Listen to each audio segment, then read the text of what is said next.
Victory Lane interview presented by Pennzoil. Jimmy Johnson is the winner.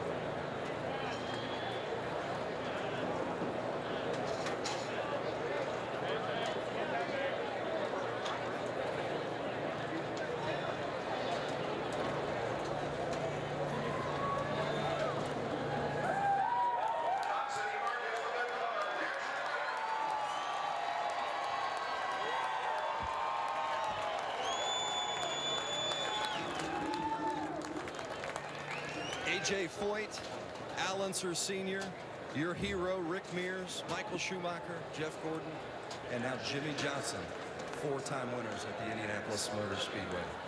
What's that mean to you? Wow. And that victory lap going around the track is something special. And big thank you to all the fans out there cheering. Lets it really soak in. I hear you out there. Thank you. I mean, you just hope to race here, you know, and to come here and win is a huge honor, and then to have four wins. I'm lost for words, but I can tell you this, I'm so proud of my team, so proud of it, everybody at Hendrick Motorsports, Lowe's, Cobalt Tools, Chevrolet, Chad Knaus. He gave me one heck of a race car today, and pit road was awesome too. So it was a total team effort, and we put it on them today. That was nice. I know that you appreciate the history of the sport, and in particular, as a kid, your hero was Rick Mears, who won here 4 times. You always dreamed of racing here in an Indy car, maybe someday winning the Indy 500. And now what's it mean to join Rick as a 4-time winner, your hero at Indianapolis? And it's wild, and you know, Gordon as well. I looked up to him, and it was really wild for me to get my start driving in a Cup car for him. So to tie both of those guys and what they've accomplished, again, I just hope to come here and race. I had no idea this would turn out, and I can remember back to watching the 500 with my grandfather, my dad, sitting on the couch, you know, watching the 500 take place, and my grandfather told me stories about Indy and that he came here and he was at the racetrack. So, you know, I'm glad to have my own memories here, and for my family, you know, I must say, I couldn't do it without the support of my wife and my daughter, and it's a total team effort on all fronts. There have been many heroes and legendary performances at Indianapolis Motor Speedway. Jimmy Johnson has just added his name to that prestigious list.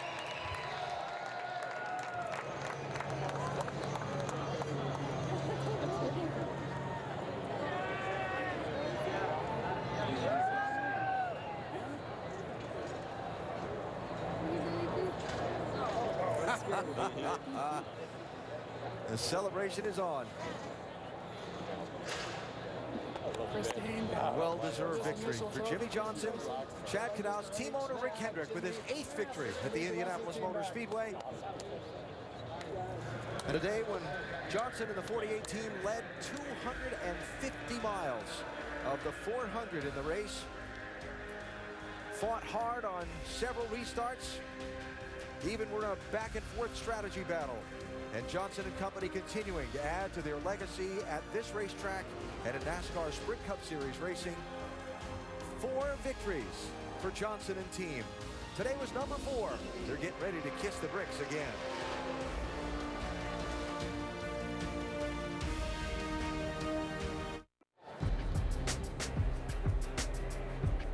Jimmy Johnson doing the victory lap after winning the 2012 running of the Brickyard 400. Said just a couple minutes ago in the Victory Lane interview how special it was to see all the fans standing and cheering as he made his way around this massive 2.5-mile track. In a few moments, they'll move from Victory Lane and photos with the trophy out to the yard of bricks for that big old smooch. Brick tastes pretty good, does it? Absolutely. And then from here at Indianapolis, Jimmy and all the rest of the NASCAR Sprint Cup Series drivers will move on to Pocono Raceway in Pennsylvania next Sunday. Newly paved for this season, And a great racetrack, and we look forward to an exciting event there next week. The road course in Watkins Glen, speaking of newly paved, the 200-mile-an-hour Michigan Speedway, and Thunder Valley in Bristol. And tickets for all of those events available at NASCAR.com/tickets. Join us at the racetrack. Got some great events coming up before we even get to the chase for the NASCAR Sprint Cup. It looked like one of the few guys that could run with Jimmy Johnson today was Brad Keselowski, but instead he winds up finishing 9th. With Brad Keselowski, Brad, it looked like the off-sequence fuel strategy was going to work perfectly for you guys today. Yeah, we had great strategy. Paul Wolf did a great job with that, but it wasn't meant to be. What happened on the restart when the car sort of stepped out on? Was that an aero situation? Yeah, I just raced the 78 real clean and didn't get the same in return. So that's racing.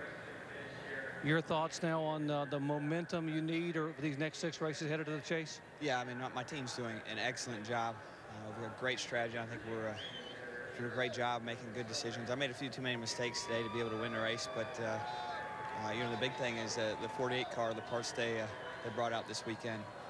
You can see it on their car found, and they were just we're racing trucks, they're racing cars, and that's why they're winning. So we got to make a step up before the chase to catch up to what they got there, and if we do that, we can get on the same speed platform, and I'm confident with my team strategy and smart decision-making skills that we can win races and win the championship. Thank you, Brad. Thank you. A very strong run by Kyle Busch this afternoon, bringing it home second. Looked like pretty good opportunity, but what did you need to get by the 48 team down the stretch? I have no idea. I don't know that you can go around this place that fast, but you know, you talk about guys being in their own zip code. He was in his own country today, so it was just a great day for us, though, and this M&M's Camry was phenomenal. We unloaded really well. Dave Rogers and the guys gave me a great race car, so can't say enough about them. We gave it everything we had. We had a little miscue on a pit stop there, but rebounded nicely and was able to come out of here with a 2nd place today. So feels like a win for us for as bad as these last 2 months have gone, and just excited about being able to turn this around, hopefully start heading in the right direction, get ourselves running to where we need to be running, or finishing, I should say. We run fine, but just getting those finishes is what we need. How much momentum do you feel like this is giving you now as we get closer to the end of the regular season, an inch closer to the chase? I'm a lot happier today than I've been in the last 2 months. So just so many frustrating days, including yesterday, having the fastest car. I know what Jimmy feels like today, because I had that yesterday, but I didn't win. So we kind of gave that one away too. But all in all, just excited about the opportunity to get going here to Pocono and Watkins Glen, a couple places that we're really excited about going back to. Nice run today. Thanks. Kyle Busch's first top 5 since the spring, guys. 3rd place for Greg Biffle today with a car that was very fast and out front on some strategy, but was the 2-tire stop what kind of ended your day? No, not really.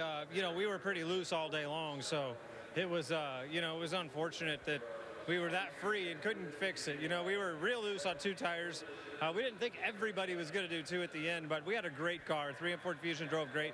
Ran on the top 5 all day. I think the worst we were was 4th or 5th. And, you know, that says something about this team, how strong we are. Led a little bit, but just too loose to get it done today, so we come home 3rd. I mean, I hate to say what if, but 2 years in a row, pretty fast. It's like Matt's got it. You get it here. When's the victory going to come? You know, we thought today, but we'll have to go back to the drawing board. Just needed to be a little bit tighter. It was hot and slick all day. You know, we heard Jimmy complaining of loose. We saw the 18 was loose, and we were real loose. So I just couldn't push the gas down. My fault, probably. I needed to get it tightened up.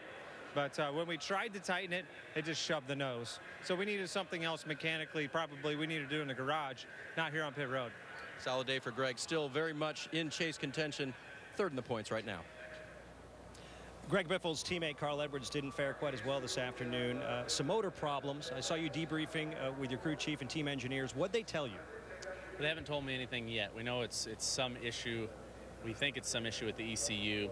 And we changed that along with the spark plugs, and the engine started running better. But you know, the biggest thing is we're talking about there is our strategy now. I don't think we're points racing anymore. I think we are officially racing only for wins. So we were kind of going over what happened while it was fresh in our minds to determine the best strategy. But we had one thing. We had a very fast race car. Greg finished 3rd with his car. I felt like ours was as good as his 3M Fusion. We had a lot of folks here from Fastenal. And right now we're going to talk to the guys. Chad and I want to make sure they know that we do not quit. We keep going. We don't give up. We put our best effort out there, and if it's meant to be, it'll be. You talk about that strategy moving forward. This drops you from 11th to 12th in the standings. What will that strategy be here in the remaining 6 regular season races?